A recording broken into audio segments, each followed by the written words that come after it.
ada beberapa red flag. Yang pertama, too good to be true. Nah, bisa di mining di handphone. Wah, keren banget emang kalau bisa. Tapi coba bayangin deh, kalau emang mining bisa dilakukan di HP, apalagi HP dengan kelas low sampai mid range, para miner besar-besar itu nggak perlu beli mining rig, nggak perlu berburu chip dan VGA yang harganya super mahal. Mereka cukup beli HP aja dan mining dari HP yang pasti jauh lebih murah daripada mengoperasionalkan mining rig. Cukup to be true, tapi banyak orang yang percaya karena diberi angin surga. Karena orang kan suka dikasih angin surga dan nggak suka kalau dikasih tahu tentang fakta. Bisa jadi sultan hanya dari tebak-tebakan harga di aplikasi cukup to be true. Wah, murah banget. Yang kedua, ada banyak tweak jargon. Nah, sebelumnya teman-teman juga harus paham bener jargon-jargon yang dipakai biar nggak mudah kemakan angin surga. Karena target marketnya itu jelas mereka yang nggak terlalu paham dengan jargon-jargon ini. Yang pertama ada mining. Nah, teman-teman tahu nggak sih apa arti kata mining? Mining itu validasi transaksi di blockchain. Dan biasanya perlu mining rig atau superkomputer. Tapi konsep mining cuma nonton iklan atau buka aplikasinya. Jadi yang dilakukan itu cuma sekedar airdrop aslinya. Lagi-lagi airdrop dalam tanda kutip karena token atau koinnya juga belum ada. Nah, sekarang begini, kalau mainnetnya nggak ada, blockchainnya nggak ada, transaksinya jelas nggak ada dong. Apa yang mau di mining? Kemudian jargon mainnet. Apa itu mainnet?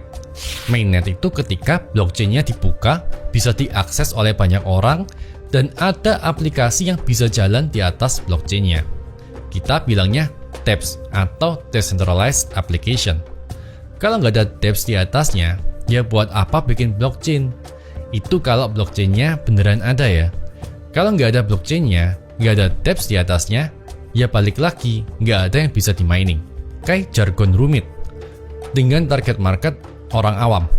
Nggak banyak orang yang paham tentang kripto, meskipun dia adalah pemain kripto. Nggak banyak orang yang paham tentang blockchain, mining, bitcoin, dan lain-lain. Makanya mudah disesatkan oleh istilah jargon yang ditweak, plus dikasih angin surga. Nah, masalahnya orang awam ini sekarang udah berubah jadi fanatik dan siap nyerang siapapun yang kasih fakta. Lebih susah emang menjelaskan kepada orang awam yang berubah jadi fanatik. Mereka baru menyadari kesalahannya waktu udah meletus aja. Seperti DNA Pro misalnya, Viral Blast, MMM, dan masih banyak lagi. Sebenarnya, ini lebih mirip sebuah game dalam tanda kutip. Dimana kalau kita main game kan kita disuruh nonton iklan nih tiap beberapa waktu. Yaitu sebagai timbal balik buat si developer yang udah susah-susah develop gamenya. Dan kalau saya main game, nggak masalah sih kalau dikasih iklan, apalagi gamenya free untuk dukung developernya. Tapi ini beda, kita dikasih angin surga untuk nonton iklannya dengan iming-iming nanti dapat koin yang katanya waktu mainnetnya di launch harganya bisa mahal dan masih banyak lagi. Nah, saat ini kita diberikan reward berupa koin yang hanya berupa angka-angka di aplikasinya dan nggak berharga karena off-chain. Off-chain maksudnya nggak terkoneksi dengan blockchain. Nggak bisa di-withdraw, apalagi dijual di exchange. Jadi skemanya sih gini, kalau kita mau dapat penghasilan dari iklan, entah itu Google Ads atau apapun, kita harus punya user base. Nah, untuk dapat user base ini, kita perlu media. Misalnya channel YouTube, berupa blog, atau berupa aplikasi dan game. Nah, kalau user base-nya banyak orang yang buka app-nya, si developer atau founder bisa dapat penghasilan dari iklan. Sesimpel itu sih, teman-teman bisa bayangin berapa dolar yang masuk tiap hari ke kantong para founder. Karena kita dalam tanda kutip mining aplikasinya. Mining yang sebenarnya cuma tweak dari kata-kata nonton iklan dan acak-acak. Dibilang piramida juga enggak. Tapi user sebenarnya paham betul bahwa yang dibagi adalah koin dalam tanda kutip, bukan uang beneran. Bukan koin beneran karena off-chain. Jadi user boleh dibilang dibodohin aja sih. Mereka yang nonton, mereka yang kerja cari user baru, pakai data beli sendiri, tapi yang dapat keuntungan 100% si founder, developer, perusahaan, atau apalah. Nah, Kenapa kita diminta KYC? Ini adalah sebuah pertanyaan. Blockchain katanya. Teman-teman pernah dimintain nggak KYC sama EVM atau Ethereum Virtual Machine? Pernah dimintain KYC sama BSC? Pernah dimintain KYC sama Cardano? Kan nggak. Jadi teman-teman harus hati-hati, karena siapa tahu KYC kita ini disalahgunakan. Siapa tahu aja ya, dan moga-moga saya salah. Tentang Ponzi nih, kalau menurut opini pribadi saya, emang ada kecenderungan akan berkembang menjadi Ponzi. Kalau token atau koinnya dirilis. Kok bisa? Ya, karena mereka akan terjebak di antara istilah mining, istilah yang mereka bikin sendiri. Mining yang berarti nonton iklan atau masuk aplikasinya dengan tekan tombol, atau mining yang berarti validasi transaksi.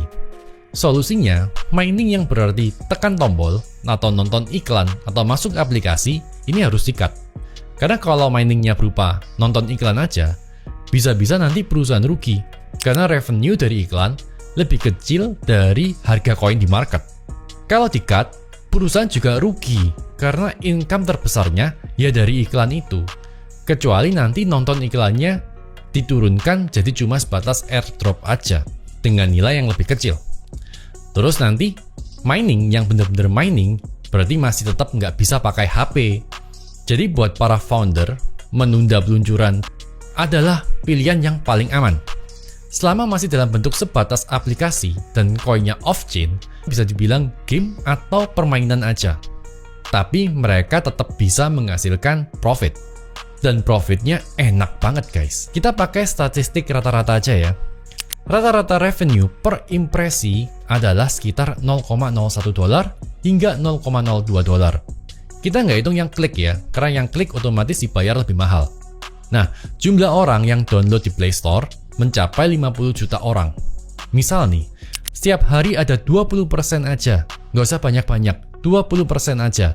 10 juta orang yang buka app-nya dan nonton iklannya sekali aja, maka hasil per hari adalah $100.000 atau sekitar 1,4 miliar rupiah. Lumayan, satu hari loh.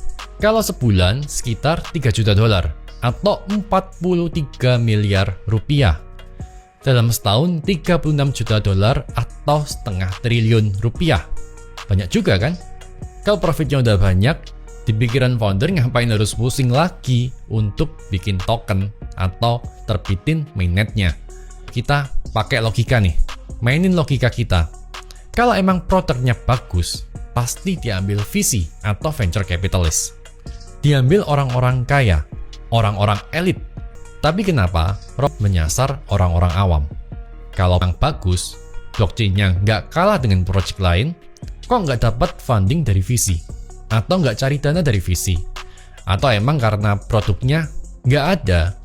Jadi di kebanyakan red flag, banyak yang nggak cocok antara jargon dan fakta. Itu sih yang saya rasain.